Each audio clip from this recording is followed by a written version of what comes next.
in this edition of Artefacts. Ski lift chairs get a new life.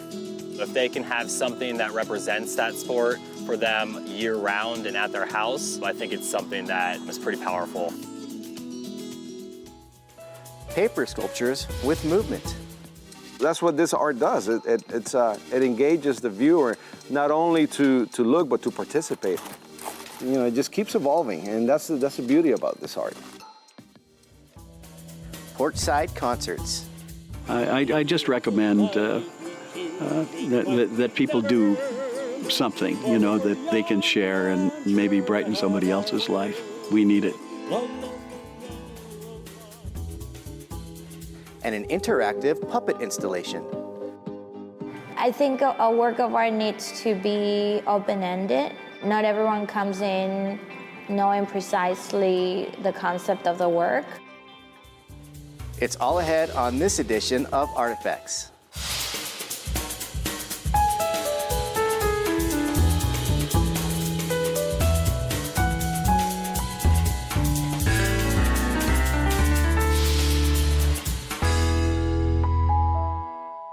Funding for Artefacts is made possible by Sandy Raffelli, the June S. Wisham Estate, Carol Frank Buck, Merrill and Lebo Newman, Heidi Marie Rockland, Meg and Dillard Myers, the annual contributions of PBS Reno members, and by Hello, and welcome to Artefacts. I'm Martine Zalat, filling in for Beth Macmillan. In our featured segment, we go to Truckee to see the work of Three Peak Designs. Let's learn how they reclaim vintage ski lift chairs from ski resorts around the country and give these pieces of history a second life by customizing them into functional works of art.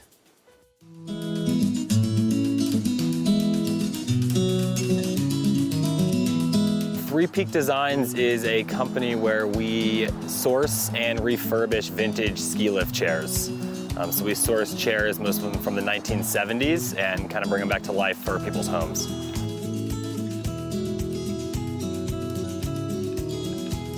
I think repurposing things in general is a nice way to reduce waste, but also give life to something that might seem like it's run its course.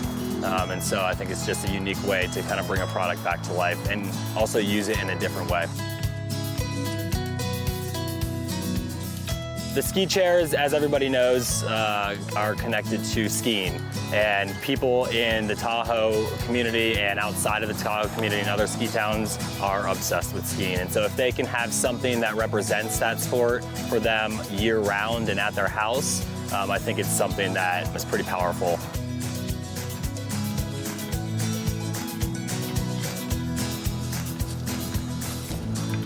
We had seen some people doing this in Colorado, and my business partner Ben had thought maybe his woodwork would lend itself to a project like this. I had just moved to the Tahoe area, wasn't working yet, and he asked me if I had access to any ski chairs. So I just started emailing around town, got a hold of a couple.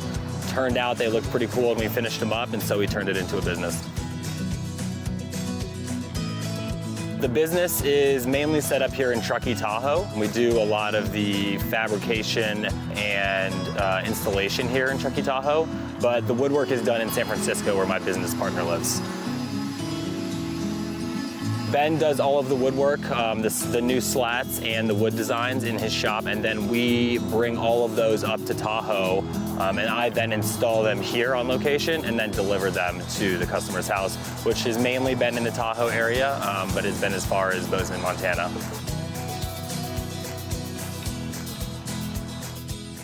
When we get these chairs, they are what we like to call in their raw form. So they have definitely been weathered over 3 to 4 decades.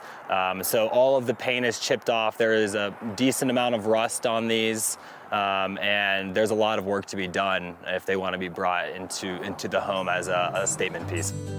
So what we do is we strip it down to the raw metal in its original form and then powder coat it. And so what they're doing there is spraying a powder onto the chair and then baking it in a massive oven, essentially, to get that paint powder to stick. And the powder coating, the color you see on the chairs, is all done in Reno at a powder coating shop.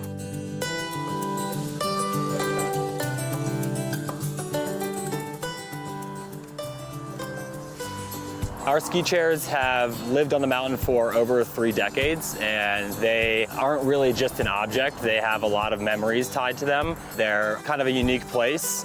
You can meet new people. I have no doubt that people have met their husband or wife on a ski chair. Just being outside, being refreshed by the outdoors is something that you can kind of associate with these ski chairs. And it also brings some of that nostalgia for people that have been skiing their entire lives or introducing it to their families. And all of that is happening on a ski chair. And after so many years, these chairs are now moving into their, we'll call it their retirement. So they're getting cleaned up. We're bringing them into people's homes for functional art is kind of what we like to call it.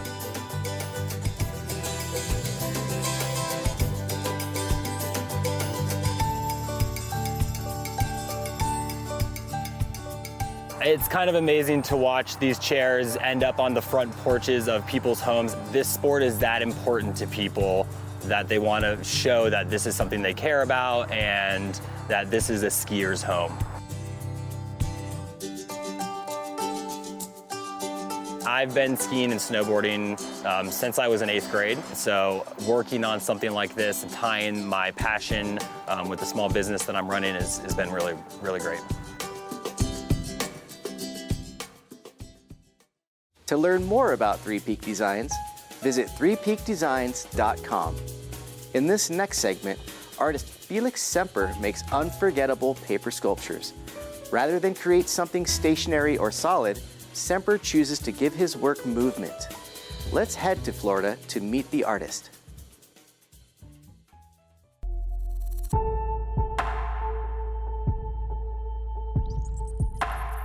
They can't believe that it just does this. If you touch it, I mean, it's solid. And then all of a sudden it becomes something else. It expands and moves, and it gives you that idea of flexibility, of movement. And that's what I was trying to achieve when I made this, you know? And not just the top, it goes all the way up to the bottom. Somehow I've been able to change the way that we perceive sculpture. It entertains, it excites.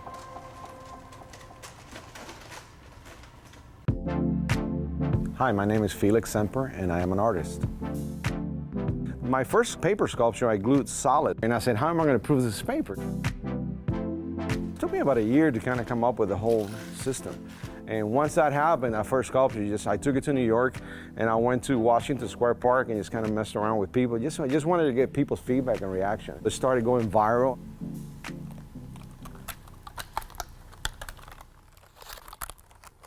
Most of my stuff is recycled paper, and I try to do that as much as I can. So what I do is I take sheets of paper, individual sheets of paper, glue them in stacks, and then I cut them to about the size that I think the sculpture is going to be, and then I start carving it. So all this process is eliminating paper. It's kind of like the original technique of sculpting, but in a different method. I'm using paper versus stone or any other medium. But the fun part about it is that I paint it and give it the original look. So you really, a lot of times you can't really tell if paper or of what we're talking about. I was invited to a dinner, like a wine dinner. And then I brought this bottle with me. And everybody brought their own bottle and stuff. So I walk in like that, I say, oh wow, you got a nice French bottle right there. I say, yeah, it's Bordeaux, man. Here, let me. When this were like that, they were freaking out. They went crazy. Things that are inspire me are things that are around me. I made a Lay's potato chip bags. And then A$AP Rocky bought it. And then, all these celebrities started talking, so it's just kind of exploded that way. So it involves painting, and it involves sculpture, and it involves performance art, because I take these pieces and I go into the public, I open them and show them what it does. So it becomes a performance art.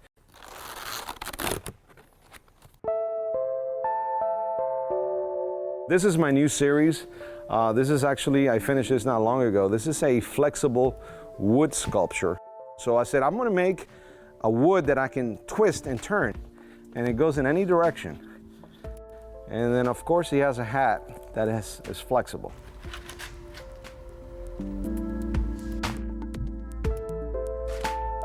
I went to a place where it had like old junk stuff, and then this old TV was just sitting around there. When I saw the TV, it's from the 1950s. I said, I wonder how many people watch, like what was the most famous show back in the day, the kids loved. So I was, I did some research, and it was, Howdy Doody. So I said, I bet I can put Howdy Doody in there in black and white, and I want to just kind of bring it, you kind of mix all kinds of mediums together. So I develop a motor and put it inside, and Howdy Doody comes up, remote control, and he expands.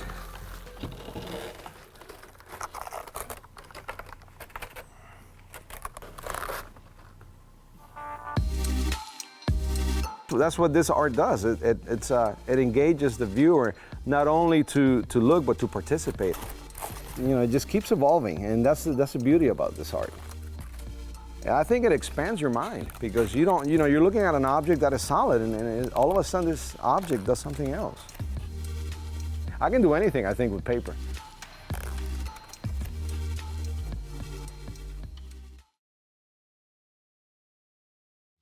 To learn more, visit felixsemper.com. Now let's take a look at this week's art quiz. The marble slab that eventually became Michelangelo's David was originally intended as a statue of what famous character? Is the answer A, Solomon, B, Cleopatra, C, Hercules, or D, Medusa? Stay tuned for the answer.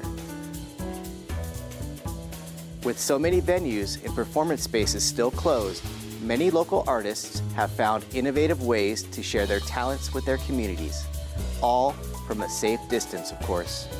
In Columbus, Ohio, we found Tom McCain sharing his favorite Irish folk songs from his porch.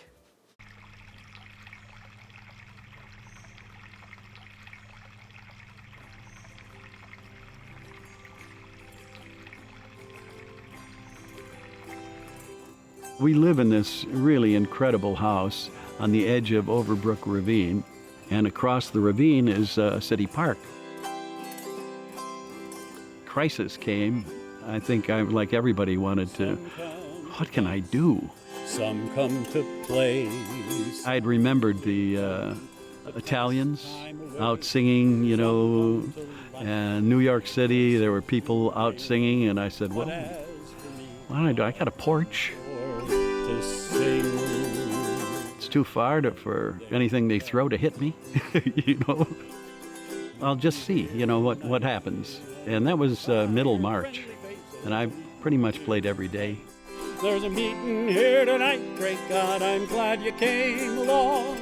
Hope all your brothers and your sisters here can help me sing this song. I'm playing an auto harp.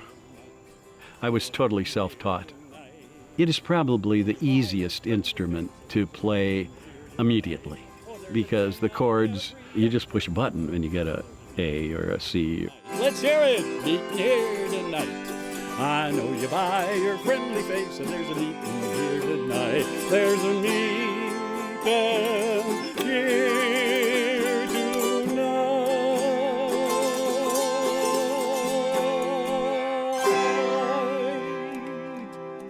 Woo! Hi guys, meeting here tonight. I'm Tom on the porch. You make your list when you retire, the things you want to do, and one of them was I really wanted to get to play the thing well. And so I went and found Brian Bowers, who's the world's greatest auto harpist, and he invited me to come out and stayed with him for a week, and it really changed. Oh, I was playing the thing wrong. And the sons of Pullman porters, the sons of engineers, they ride their father's magic carpet made of steel. And mothers rock their babes to sleep, rocking to the gentle beat, the rhythm of the rails on they feel. Oh, good morning, America, how are y'all? Hey, don't you know me? I'm your native son. I'm the train they call the city of Orleans. I'll be gone 500 miles when the day is done.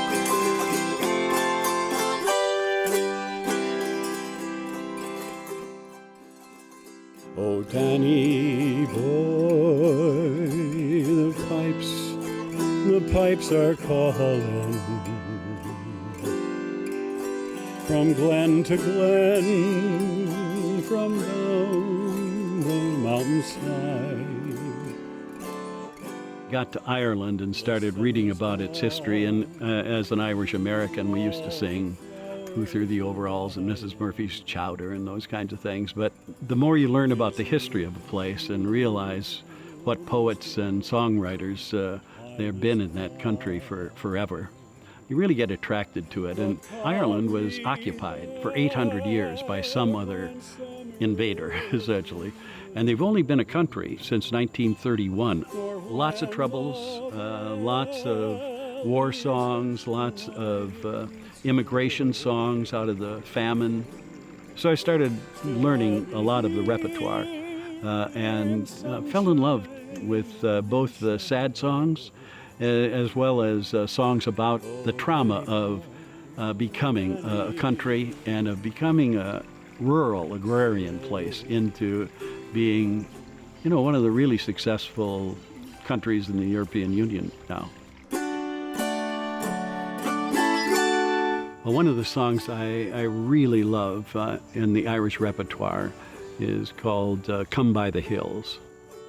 We have a friend, Harry Long. He took me to one of these passage tunes in the north of Ireland. There are 400 of these. They're sort of like Stonehenge is a passage tune. It has the lighting up the interior and all of that stuff, and the astronomers. Well, Ireland has tons of these, mostly across the middle northern part of the country. Our friend took us to this passage tomb, and he went to the farmer's house and he got the key, and we went and climbed up a little hill and got into this ancient place that was like a temple. We don't quite know how old the one I was in was, but it could have been 4,000 years old, because they were made before the pyramids of Egypt. The sound was perfect, and I'd heard him sing this song, Come by the Hills, to his daughter the night before, and I said, let's play it. So he starts playing it, and I started playing along, and I learned the song there after about an hour and a half. It also has, just the best line about Ireland. The cares of tomorrow must wait till this day is done. Isn't that nice? And the cares of tomorrow must wait till this day is done. Isn't that a nice sentiment, huh? You can just feel being in Ireland there. Once upon a time there was a tavern where we used to raise a glass or two. Remember how we laughed away the hours and dreamed of all those great things we would do. Just when I think I'm lonely, I'm there all by myself, somebody comes by and waves and keeps on going. Or a family comes and starts to play in the creek. Or horns start honking. I remember one time a car went by and it had a sunroof, and 4 hands came up and, waved at that. Yes, those were the days. We all have this difficult time now where we're all, I think, becoming to realize, at least I have and most of my friends, that it will never be the same again. We can't go back any place because back is gone. So I've been opening up and being a different person during this process, and I've seen the people who come, the regulars, who are changing and have a little lighter load. And I just recommend that people do something, that they can share and maybe brighten somebody else's life. We need it. La, la, la, la, la, la, la. Those were the days. Ah, yes, those were the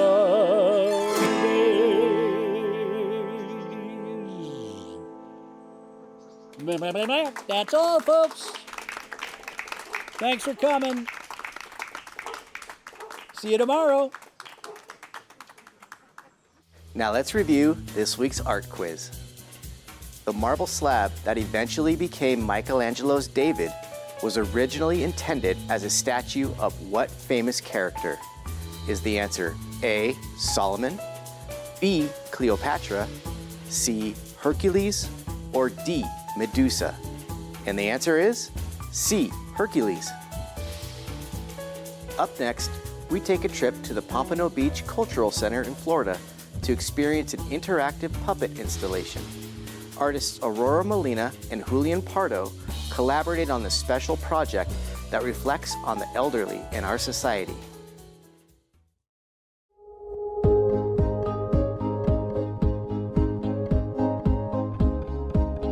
Basically, when I saw like the high ceilings, I was like, what can I do here? Like, what if I do like a box of puppets? It's pretty much like a puppeteer show. My name is Julian Pardo. I'm a guest curator here at Pompano Beach Cultural Center.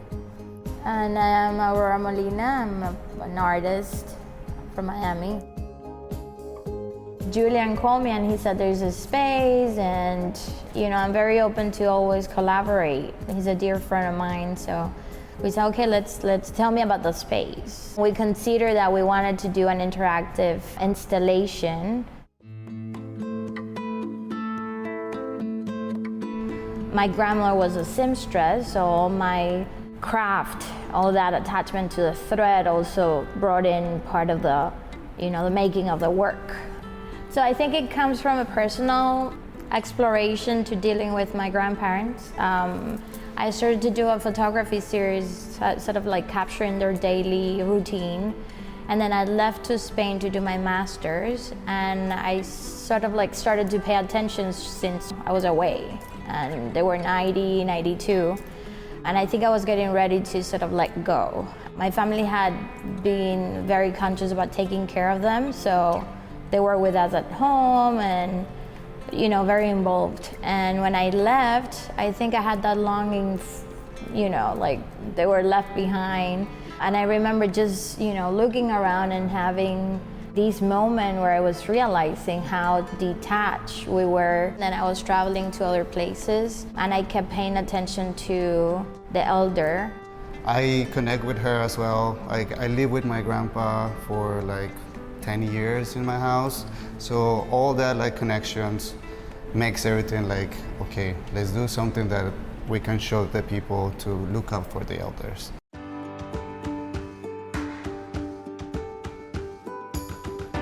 My idea was like to create this pulley system where they can move each one of the hands, so like a group of hands. So it's more collaborative. It's more like connecting the family, connecting the elders with your dad or your mom, just looking at you, or just play with you in each one of them. And also the fact that you make them come alive. Like we have this idea, there's two components to a puppet. There is a puppeteer and the puppet. The puppet does not come to life unless the puppeteer plays a role into it. So it was part of like creating that connection.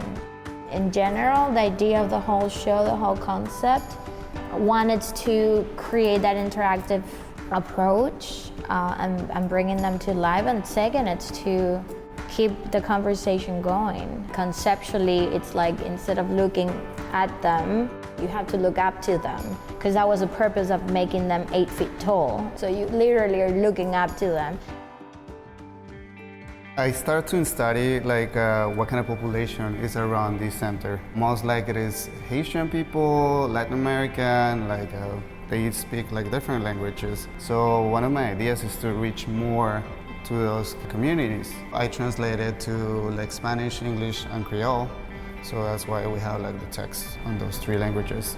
But I think the text and the simplicity of the graphics and the simplicity of the walls, like at the eye level, also makes you like look up and pay more attention and just wonder. I mean, it's also the softness of the fabric, that tenderness of something that we all have a relationship to. We all are covered with fabric, so that was also important.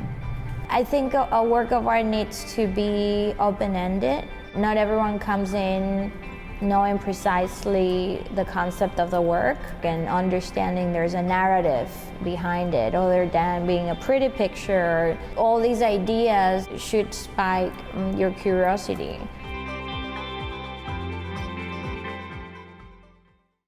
Find out more about the artists by visiting auroramolina.com and julianpardoartist.com. And that wraps it up for this edition of Artifacts. For more arts and culture and to watch past episodes, visit pbsreno.org/artifacts. Thanks for watching. Funding for Artifacts is made possible by Sandy Raffelli, the June S. Wisham Estate, Carol Frank Buck, Merrill and Lebo Newman, Heidi Marie Rockland, Meg and Dillard Myers. The annual contributions of PBS Reno members, and by